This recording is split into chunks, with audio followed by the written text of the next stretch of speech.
tous les Niçois connaissent ce restaurant. Et ça fait déjà quelques années que je n'étais pas à Loup-en-Taille. Je suis très heureuse que je suis ici maintenant pour parler avec deux patrons de ce magnifique restaurant. On y va? Donc, merci beaucoup. Je suis très contente de venir ici. C'est vrai que ça fait longtemps qu'on a voulu faire l'interview avec toi, avec vous tous en fait. Si tu peux commencer par te présenter, raconter ton histoire qui est incroyable. Alors moi je m'appelle Christophe, j'ai 37 ans. J'ai fait le lycée hôtelier. J'ai grandi à Nice-Nord avant tout, parce que pour moi c'est très important de le préciser. J'ai grandi à Nice-Nord, j'ai fait mes écoles à Nice-Nord. J'ai commencé à travailler dans la restauration après le lycée hôtelier chez les frères Canatella. À la Volia, à la Villa d'Est, au Boccaccio. Donc j'ai été à très bonne école. Oh oui. J'ai eu deux patrons dans ma vie, c'est les frères Canatella et Jean-Paul Nespolo ici. Je suis arrivé à Loup-en-Taille en 2010 et je l'ai plus quitté. Hein. Comme je vous dis, je suis un enfant de Nice-Nord et de pouvoir être ici, pour moi, c'est une fierté énorme. Je suis arrivé en tant que chef de rang. J'ai eu la possibilité d'évoluer grâce à Sébastien, le fils de Jean-Paul, le propriétaire de Nespo aujourd'hui, qui m'a donné ma chance de pouvoir évoluer, de pouvoir devenir directeur d'ici ensuite. Et puis, quand Sébastien a décidé de voler de ses propres ailes, il y avait une place pour Jean-Paul pour un repreneur. On s'est associé en 2018 avec Jérémy et Jean-Paul. Et puis aujourd'hui, depuis plus d'un an, on est les seuls propriétaires avec Jérémy. Donc, pour moi, c'est une immense fierté. Après 15 ans, 14 ans de boîte, de pouvoir dire, voilà, aujourd'hui, je suis là et grâce à mon travail et grâce à la chance qu'on m'a donnée. Est-ce qu'il y a beaucoup de changements du côté psychologique, mental, cette transition entre employé et patron de même restaurant? Aujourd'hui, j'ai quasiment le même rythme qu'avant parce que l'ancien propriétaire Jean-Paul nous avait laissé énormément de responsabilités. Donc, j'ai pas mon rythme qui a changé énormément. Le plus gros changement, bien sûr, c'est sur les responsabilités qui sont plus les mêmes aujourd'hui. Hein. Et puis sur la gestion du personnel, on n'est plus vu pareil, on doit plus être pareil aussi. Mais sinon, j'ai pas eu énormément de changements dans ma vie au quotidien, on va dire. Mais qu'est-ce qui est le plus difficile dans le fait d'être propriétaire d'un restaurant? On sait que, comme dans n'importe quelle carrière, du jour au lendemain, ça peut s'arrêter. Par notre faute, par autre chose, ça peut s'arrêter. Donc, le fait de s'imaginer ça et de se remettre en question tous les jours en se disant, il ne faut pas que ça arrive, il faut garder le cap, il faut garder la qualité, il faut garder cette rigueur qu'on a aujourd'hui, sans relâcher. C'est vraiment la plus grande peur qu'on peut avoir en tant que propriétaire. Je pense que c'est que tout s'arrête par notre faute ou par autre chose, que tout s'arrête tout simplement. C'est vrai. Et Loup-en-Taille, pour quelqu'un qui n'était jamais là ici, comment vous pouvez présenter le restaurant? Qu'est-ce que c'est Loup-en-Taille? Loup-en-Taille, avant tout, si on doit le retransmettre en un mot, c'est famille. Ça a été créé par une famille, un papa et un monsieur et ses parents, son fils a repris. Aujourd'hui, moi avec Jérémy, c'est comme mon frère, donc c'est aussi une famille. Avec les clients, on est comme une famille aujourd'hui, parce que 95% de notre clientèle, c'est des habitués qu'on voit souvent. Donc voilà, Loup-en-Taille avant tout, c'est une famille et on fait à manger pour cette famille. On essaie de les recevoir comme il se doit et d'échanger à fond, de prendre des nouvelles de tout le monde. Et avec le staff, on est pareil, on est une famille incroyable et on se vend dehors, on se voit après le service, on se voit pendant les vacances. On est une grande famille, vraiment. C'est parfait. Qu'est-ce qu'on va conseiller à quelqu'un qui va venir uniquement une seule fois dans sa vie à Loup-en-Taille? Qu'est-ce qu'il doit prendre à entrée, plat, dessert, selon vous? En entrée, il y a plein de spécialités niçoises. On peut partir sur des poivrons à l'huile, sur des beignets de fleurs de courgettes, sur... Non, uniquement une. Alors notre salade d'artichaut. Ok. Les petits violets, avec le parmesan, les olives, les tomates cerises. C'est vraiment un de nos tops et moi j'adore ça et les gens aiment beaucoup aussi. Donc les artichauts en entrée, je dirais. Ok. En plat, je pense qu'il faut le ravioli d'aube de mamie, ça reste quand même un top. Ça reste quand même l'adobe, c'est quand même quelque chose d'exceptionnel. C'est une recette qu'on a retranscrite depuis des années et qu'on n'a pas touchée, n'a jamais évolué. On l'a fait peut-être un petit peu plus jolie, dans des assiettes un peu plus jolies, mais la recette est la même. Et en dessert, on a notre classique, la coupe framboise spéculoos. C'est un de nos tops. Hein. Et alors c'est pas typiquement un dessert niçois comme la tourte de blette par exemple, mais c'est l'image de Loup-en-Taille, c'est la glace yaourt, les framboises fraîches, le spéculoos chaud et c'est vraiment notre image, la coupe framboise spéculoos. Si tu peux nous décrire ta journée type de travail, voilà, dès le matin jusqu'à nuit, soir. Alors je me lève à 7h, je me réveille, je viens au travail pour 8h. J'ai une petite fille donc elle me prend un petit peu de temps avant de venir travailler, j'habite à 2 minutes. J'arrive à 8h, j'organise un petit peu la mise en place pour le staff, ce qu'ils ont à peu près à faire. J'ai des gens sérieux et qui savent ce qu'ils ont à faire, mais il faut toujours préciser un petit peu les petites spécificités de chaque jour. Ensuite, moi, je mets en place mes réservations. Je mets en place, je fais ma caisse. Je prends tous les appels téléphoniques, ce qui est très important aussi, parce qu'on a un nombre d'appels assez important ici et il faut réussir à rentrer tout le monde pour avoir le maximum de personnes, sans serrer tout le monde évidemment, mais essayer de faire au mieux. Le service de midi commence, je suis à l'accueil avant tout. Puis après, je gère un petit peu les gars, qui, quoi, comment, lui il fait ça, il a besoin de ça, lui il est très pressé. J'organise le service de cette façon-là. J'ai toujours un petit mot à droite, à gauche pour tout le monde. On termine le service à 14h, je gère la fermeture jusqu'à 15h. Je rentre chez moi, sieste et douche évidemment. Je reviens à 17h, pareil. Rebelote, on organise la mise en place, on organise les appels, on organise le service du soir. Puis je suis là jusqu'à la fermeture, donc jusqu'à 1h du matin à peu près. D'accord, donc c'est lourd 5 comme... sur 7. Ok, c'est lourd comme... C'est la restauration qui veut ça. Ok. Si on n'est pas prêt à faire un peu d'heures et si on n'est pas prêt à se dévouer à son... Comme je dis à ma femme, tu sais, je dis, il y a 2 jours par semaine où je suis à la maison et les 5 autres jours, je suis dévoué entièrement à mon travail et parce que j'ai envie de réussir et j'ai envie de... Je l'ai fait en tant qu'employé, aujourd'hui, je le ferai en tant que patron. C'est une logique, une suite simple et facile. C'est vrai. Quel type de personne ne peut pas travailler dans le secteur de restauration? Bon, déjà quelqu'un qui est assez solitaire, c'est un métier où on est beaucoup à travailler, dans une petite comme dans une grande structure. Un petit restaurant, on va quand même être 4, 6 à travailler. Dans une grande structure, on peut être 200, 300 dans les grands restaurants. Donc, déjà, celui qui peut pas s'adapter à ses amis, à ses collègues de travail, à tout ça, déjà, il peut pas s'adapter à la restauration, c'est impossible. Et après, il faut être un minimum speed. C'est quand même un métier rythmé, très rythmé. Quelqu'un qui est mou, qui va être un petit peu endormi. C'est pas possible, il y a une adrénaline qui se crée au moment du service, il y a un moment où tout le monde se dit, bon allez les gars, on passe tous en mode machine et on y va ensemble. Mais s'il y en a un qui tire dans l'autre sens, ça va se voir de suite. S'il y en a un qui est un peu plus mou, il va pas pouvoir suivre le rythme des autres. Bon, c'est comme dans une équipe de foot ou dans le vélo ou quoi, il faut que tout le monde soit ensemble et avance ensemble. Donc voilà. Et pour vous, si c'est pas restauration, quel autre chemin vous pourrez peut-être imaginer dans votre vie? Moi, avant tout, je suis un fan de foot, donc j'aurais aimé d'être footballeur professionnel. Aujourd'hui, c'est trop tard, on va pas se mentir. J'ai 37 ans. Mais non, moi, ce qui me plaît après, j'aurais bien aimé... parce que je trouve que ça se rapproche énormément de la restauration, dans mon poste. J'aurais bien aimé faire du théâtre. C'est vrai? Ouais. Ah. Parce que la salle de restaurant, c'est comme une pièce de théâtre. Il y a des personnalités différentes qui se proposent. Il faut être... je peux pas être pareil avec tout le monde. Il y en a qui ont envie de rigoler, il y en a qui n'ont pas envie de rigoler. Il y en a qui vont faire une blague à d'autres qui ne veulent pas le faire. C'est comme une pièce de théâtre, je trouve. Et si j'avais pas fait la restauration, ça m'aurait plu de faire du théâtre, parce que je pense que j'aurais été pas mal. Oui. Si quelqu'un m'entend, c'est jamais. Je suis dispo. Ici, vous avez toujours des gens populaires, des stars qui viennent chez vous. J'imagine qu'il y a beaucoup de restaurants à Nice qui font également une bonne cuisine. Il aimerait bien d'avoir ce type de clientèle. Ouais. Donc, donnez des petits secrets. Qu'est-ce qu'il faut faire pour attirer ces gens-là? Aujourd'hui, je pense que la première chose, c'est la qualité. Ok. N'importe qui veut bien manger. Si vous faites mal à manger, si vous trichez, ils vont venir une fois, ils reviendront plus. Avant tout, c'est la qualité. Il n'y a pas d'autre secret du service, de la cuisine, de l'accueil, de l'ambiance en général. C'est une qualité globale. Après, pour se différencier, malheureusement, il y a aussi peut-être un petit peu d'authenticité, d'histoire et d'âme. Nous, on apporte ce côté famille. Et quelqu'un qui est une superstar, toute garde réservée, bien évidemment, a besoin de ça aussi. De se retrouver, de se tutoyer, de se toucher l'épaule quand on se parle. Vous voyez, ces petits trucs qui font que c'est authentique, c'est vrai, on n'est pas là... on reçoit tout le monde pareil. Que ça soit du monsieur qui travaille à midi, qui vient en bleu de travail et qui veut se manger 2 pizzas, comme la superstar qui va venir, on veut que ça soit cette relation-là ensemble. Ouais. Qu'on ait un vrai échange entre amis et famille et pas c'est une superstar, on va lui faire... non, on enlève la vitre, on met une... Non, bien et simple et vrai.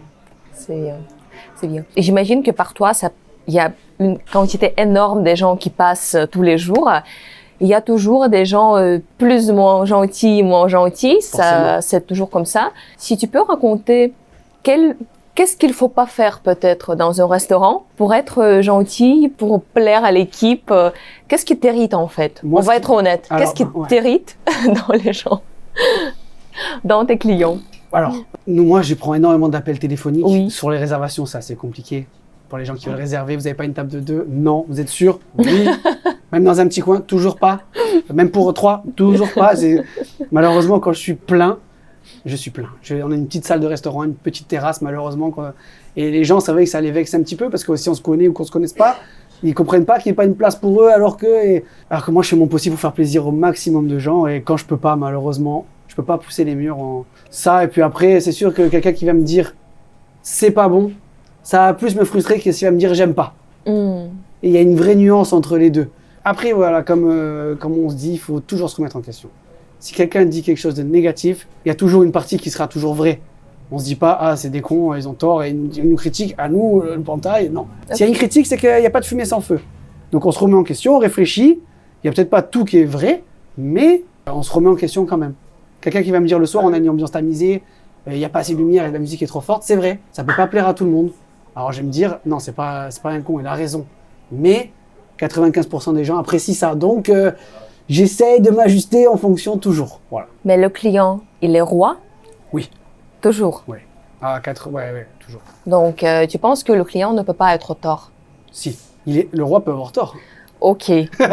Donc, explique la différence. Pour moi, le client est roi, c'est-à-dire que le client, il a toujours raison. Oui. Alors, pour moi, non, le client est roi parce que toutes les demandes, moi, je vais dire oui. Et Jérémy en cuisine dira oui aussi. Toutes les demandes. Le client est roi pour ça. Okay. Une garniture différente, une modification de plat, une cuisson super bien cuite. On dira oui à tout. Mais si on va nous dire quelque chose qui est faux, on dira aux gens, vous vous trompez. Parce que personne n'a la science infuse. Nous, comme les gens, comme tout le monde, personne n'a la science infuse. Nous, on est sûr de certaines choses et on va le retransmettre à nos clients en nous disant, vous savez, tartare de veau, on peut pas le faire poêler, c'est pas bon, ça se fait pas. Ah, mais si, non, on le fait pas. Tartare de bœuf, oui, si vous voulez. Voilà ma façon de voir les choses. Ok. Ton top 5 des restaurants sur la Côte d'Azur? Sur la Côte d'Azur? Oui. Alors, je vais essayer de me baser sur Nice quand même. Ok. Parce que c'est ma ville. Oui. Et que je sors pas trop de Nice. Donc, oui. Je pense qu'il y a 2 top 1 aujourd'hui qui sont ex aequo. C'est La Petite Maison et Nespo. Nespo On aime ou on n'aime pas. Il bosse. Il a des stars. Il est arrivé il y a pas longtemps. Donc aujourd'hui, faire ça en si peu de temps, tout le monde aura son avis sur Nespo, je pense. Du bien, du moins bien. Mais où il est aujourd'hui, bravo monsieur. Oui. Je pense, c'est mon avis perso. Oui. C'est pas du tout le même restaurant que nous, mais bravo monsieur. Vous avez les liaisons entre... On a des liaisons parce qu'on a la même histoire. C'est ça. Avec Sébastien, on a exactement la même histoire. On a travaillé 7 ans ici, main dans la main. On se connaît, on sait ce qu'on recherche, donc on a la même histoire. Mais c'est quand même un standing, voire 2 standings au-dessus. Mais je pense qu'avec La Petite Maison, qui pour moi, ils sont vraiment dans la même gamme de restauration, oui. À Nice, pour moi, c'est mes 2 top 1. C'est vrai. C'est personnel. Hein. Et puis après, moi, il y a des restaurants que j'adore aller manger. Jérémy a cité Fingal, et pour moi, Fingal, c'est vraiment ce qui se rapproche le plus de nous. C'est du produit frais. Un super chef avec Géraud, qui est un chef incroyable, qui nous retransmet tout le temps, il nous est tout le temps à nous dire les gars, ça, c'est bien, ça. Et j'adore vraiment ce monsieur. Il y a une institution depuis 87, je crois, le Boccaccio, qui s'est renouvelé il y a pas longtemps. C'est vrai. Et le Boccaccio, je trouve que c'est très sous-estimé. Parce que c'est vraiment un top resto. On a fait notre repas de fin d'année là-bas. Ah. Et avec Loulou Pantaille, on était une vingtaine et c'était incroyable. Qu'est-ce que tu manges à Boccaccio? La paella. La paella du Boccaccio, c'est vraiment incroyable. Puis après, je pense, il y a plein de petits restos que j'adore. J'adore aller chez Marinette, manger le midi. Qui j'adore encore, j'adore tous les restaurants de Loïs, j'adore... Il y a tellement... Jérémy Barge qui fait du super travail, il a ouvert à Morée, chez Belle, il fait du bon boulot pour les restos du midi. Il y a plein d'adresses à Nice qui méritent d'être connues. Il y a José Orsini au Resto du Port, qui est une institution immense à Nice. C'est un monsieur de la restauration et c'est très fort. Je pense à Gepetto, qui a raccroché les crampons il y a 3 jours. Et il y a un monsieur qui s'en va de la restauration aussi. Bon, il a fait son temps. Oui. Bravo, monsieur. C'est vrai. J'étais fatalité, on s'est croisés à 1h du matin, je savais pas qu'il fermait, on s'est croisés, on a bu un verre ensemble. C'est ouf d'avoir pu participer à ce dernier service avec lui. Enfin voilà, il y a plein d'endroits, moi, où j'adore aller manger à Nice. Mais voilà, si vous voulez un vrai top 3, c'est vraiment Nespo et La Petite Maison ensemble, tout en haut. Et Fingal, parce que voilà, Fingal, j'adore ce restaurant. En fait, tu parles toujours de votre équipe. Ouais.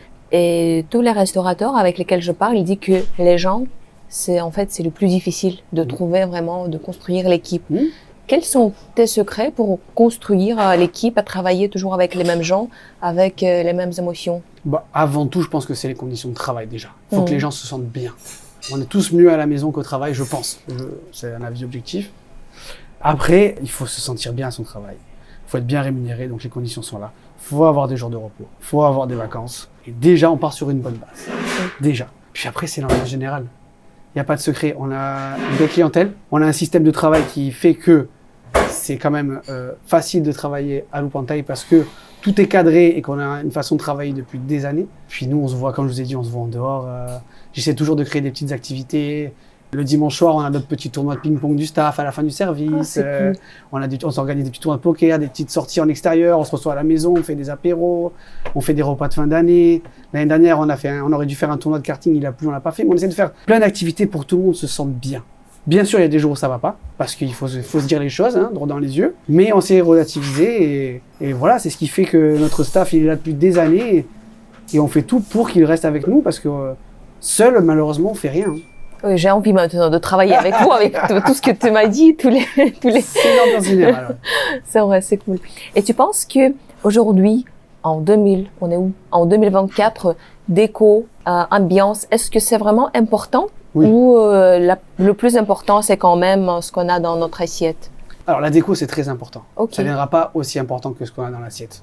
Malgré qu'on est dans un monde beaucoup d'influenceurs aujourd'hui, c'est vrai que aujourd'hui, si vous avez une déco très rustique, soit vous en faites votre image et vous le montez au plus haut en vous disant voilà, c'est nous et c'est ce qu'on représente, soit il faut s'adapter à son temps et aux gens qu'on reçoit. Donc aujourd'hui, la déco, c'est devenu très important. Nous, on a fait des travaux il y a 8 ans. On a refait le restaurant entièrement, de A à Z. Il y a Nicolas Bianco, je ne sais pas si vous le connaissez, c'est un artiste et ancien restaurateur qui nous a aidé pas mal pour la déco. Il a des bonnes idées, il est très novateur et il nous a apporté cette touche instagrammable qui nous a énormément apporté. C'est Napa Caro, la déco, toutes les photos, c'est lui qui nous a apporté ça. En 8 ans, on a changé encore pas mal de choses, évidemment, en essayant de rester dans la modernité. Aujourd'hui, c'est très important. C'est très important, mais ça ne vaut pas ce qu'il y a dans l'assiette, ça ne vaut pas ce qu'il y a à l'accueil, ça ne vaut pas le service. Ça peut être très beau. Si vous servez une dorade trop cuite avec 45 arêtes dedans, la déco, elle passera après, c'est une certitude. Oui, c'est vrai. Ça fait déjà des années que vous êtes ouvert et toujours il y a des files d'attente qui veulent venir chez vous. Et d'après la statistique, 30% des restaurants se ferment lors des 3 premières années. Donc, selon toi, quelles sont les raisons de ça? Pourquoi il y a toujours beaucoup de restaurateurs qui font faillite dans quelques années? Alors, je pense déjà qu'il y a eu une décennie, je pense, celle d'avant, où il y a beaucoup de gens qui se sont pris pour des restaurateurs, qui n'étaient pas restaurateurs, qui venaient d'autres métiers. Donc déjà, il ne faut pas oublier que la restauration, c'est un métier. Avant tout, le service, la cuisine, calculer les marges, calculer les prix d'achat, les prix de revente, les fournisseurs, l'organisation d'un service, c'est un métier. Du plus petit snack au plus grand restaurant, c'est un métier avant tout. L'achat, la revente, tout, c'est vraiment... Donc il faut avoir la formation ou l'expérience. Oui, il faut avoir la formation et bien s'entourer. Ok. On a la chance d'avoir quelqu'un avec nous qui s'appelle Céline Espolo. C'est la femme de l'ancien propriétaire qui est restée avec nous pour nous accompagner. Elle nous aide énormément sur l'administratif parce qu'on n'a pas de base là-dessus. Et avec Jérémy, on serait perdu sans elle, vraiment. Et à nous trois, on fait vraiment un trio où Jérémy gère la cuisine, je gère la salle et elle gère l'administratif. Et c'est un triangle qui fonctionne très bien parce que chacun est à sa place. Oui. Et c'est cet équilibre qu'il faut pour réussir. Sinon, vous vous écroulez forcément. Ça va être difficile, mais tu vas le faire. Si tu dois choisir un plat, quel plat tu vas choisir? À Loupantaï? Non, juste un plat que tu vas manger toute ta vie. Toute ma vie, qu'est-ce que je vais manger? Ouais, mon plat préféré, c'est les lentilles et peruggi. Ah oui, c'est vrai? C'est mon plat.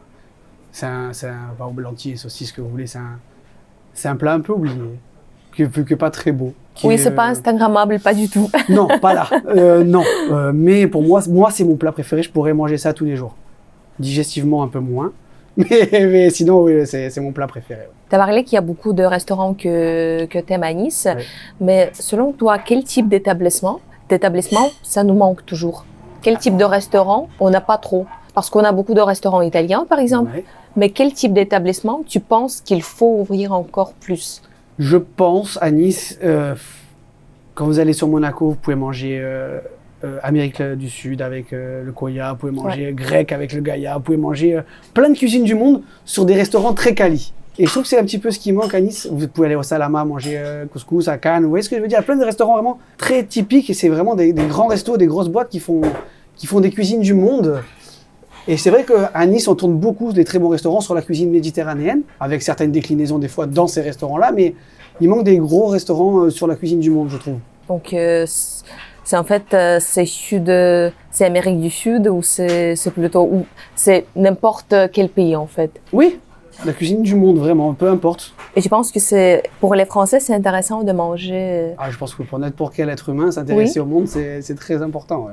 À mon avis, c'est assez conservatif les goûts des Français, non? Surtout à Nice. Oui, je pense parce qu'on est assez chauvin sur notre cuisine, mais bon. Et en plus, c'est intéressant, la cuisine française, elle est riche. C'est magnifique, c'est exceptionnel. Même la cuisine niçoise en elle-même, c'est incroyable. Hein. Mais je pense que les gens sont prêts à s'ouvrir un petit peu parce que si on mangeait que des raviolis d'aube, des farcis et tout ça, on s'ennuierait aussi. C'est bien d'avoir des saveurs différentes, des épices différentes, des façons de cuisson différentes, des textures différentes. C'est tout. Quand on veut développer le palais, c'est obligatoire de toute façon. Hein. Je crois qu'avec la quantité des clients que vous avez tous les jours, tu as beaucoup d'histoires drôles que tu peux nous raconter. Si tu peux raconter une histoire intéressante, étrange, drôle que tu as eue. L'histoire la plus folle qu'on ait eue avec Jérémy, c'est le jour où il y a un employé qui a renversé un fraisier de 20 personnes sur un client, le jour de son anniversaire. Ouais. Moi, c'est le truc le plus fou que j'ai vu dans la restauration, je crois. Et ce qui a été dingue, c'est que la personne a super bien prise, quoi. Vraiment. Vous avez eu de la chance, donc. Ouais, exceptionnel, mais ça a été dingue parce que l'image a été folle. C'était un fraisier, donc plein de crème et tout ça. La personne s'est retrouvée vraiment recouverte entière de crème. Oui. Premier réflexe, ça a été... On ne voyait que les yeux, comme ça, c'était dingue. Vous n'avez pas des photos, non? Non, c'était il y a longtemps quand même, mais ça restera un souvenir incroyable pour moi. Je l'aurai toute ma vie dans la tête. Et si on va parler des stéréotypes sur le métier de restaurateur, d'après toi, quels sont les mythes les plus populaires que les gens pensent que être propriétaire de restaurant, c'est ça, ou posséder un restaurant, c'est ça, et c'est pas vrai du tout? Déjà, avant tout, je pense que, comme on en a parlé tout à l'heure, tout le monde pense que c'est simple. Tout le monde pense qu'on ouvre le restaurant à midi, qu'on ouvre des boîtes et qu'on les met sur le feu et c'est parti. Alors que c'est des horaires monstres. Hein. Les gens savent qu'on travaille les jours fériés, les week-ends et tout ça. C'est pas ça le souci. Les gens pensent vraiment que le restaurant ouvre à midi. Souvent, j'ai des coups de fil. Les gens m'appellent à midi et demi. Je leur dis, je suis désolé, je suis en plein service, je peux pas vous prendre la réservation. Ah, mais parce que vous ouvrez pas à midi? Non, pour faire une daube, il faut 6 heures. Pour faire des plats, il faut 4 heures de préparation. Jérémy, là, il a fait des épaules d'agneau. Il va les mettre au four à 14h30. Elles vont finir de cuire à 18h30. Je veux dire, on est là, pas H24, j'abuserai, mais on est là tout au long de la journée à préparer, à mettre en place. Remplir une salle de restaurant, c'est un métier. Hein, on sait qui reste longtemps, qui reste pas longtemps, qui a besoin de traîner, qui va boire des digestifs, qui va partir très vite. Et c'est vraiment, je pense, sur les horaires, les gens se rendent pas compte du travail que c'est en amont. Il y a toujours une question qu'on pose à tout le monde, mais tu as de la chance de l'entendre déjà. Donc, je crois que tu as eu le temps pour penser. Oui. Si tu as la possibilité de poser une seule question à Emmanuel Macron, qu'est-ce que tu vas demander? Alors, c'est vrai que j'y ai réfléchi. Et j'ai une vraie question à lui poser. Je crois qu'Emmanuel Macron a 47 ans. Le restaurant existe depuis 34 ans. Donc, ma question, c'est, tu viens quand manger, Manu? On t'attend. Merci beaucoup. Merci encore, c'était un plaisir. C'était un plaisir pour moi. Merci.